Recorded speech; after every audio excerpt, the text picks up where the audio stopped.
मुलांच्या हास्यात सामावला कार्तिकचा वाढदिवस, समाजसेवेचा सुंदर संदेश। दलिबडचे गावचे प्रगतशील बागायतदार व उद्योग जगतामध्ये आपले वेगळे स्थान निर्माण केलेले श्री रवी वळसंग यांनी आपल्या चिरंजीव कार्तिक वळसंग याचा वाढदिवस सामाजिक बांधिलकी जपत अनोख्या पद्धतीने साजरा केला। सहारा बालसेवा आश्रम व अनाथ आश्रम येथे सहकुटुंब जाऊन त्यांनी लहान मुलांमध्ये आनंद वाटला। केक कापून मुलांसोबत साजरा करण्यात आलेल्या या वाढदिवसाच्या कार्यक्रमात हर्षा, आनंद आणि प्रेम यांचा वर्षाव झाला। या प्रसंगी आश्रमातील सर्व मुलांना विविध खाद्यपदार्थ, मिठाई, शैक्षणिक साहित्य व आवश्यक वस्तूंचे वाटप करण्यात आले। सामाजिक जाणीवेतून आयोजित या उपक्रमाचे उपस्थितांनी मनपूर्वक कौतुक केले।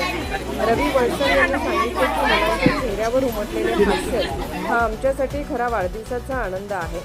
या प्रसंगी उपस्थित श्रीनाथ बहुउद्देशीय बालविकास सामाजिक संस्थाचे संस्थापक अध्यक्ष मारुती शिंदे, सचिव दादाराव शिंदे व सर्व पदाधिकारी उपस्थित होते। त्याचबरोबर दलिबडची गावचे पत्रकार व शिवछाया सेवाभावी संस्थेचे अध्यक्ष अजित संधी, अजित कदम, रवी वळसंग, अक्षता वळसंग व घरातील सर्व मंडळी उपस्थित होती।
ताज्या बातम्यांसाठी पाहत रहा संघर्ष माझा जत।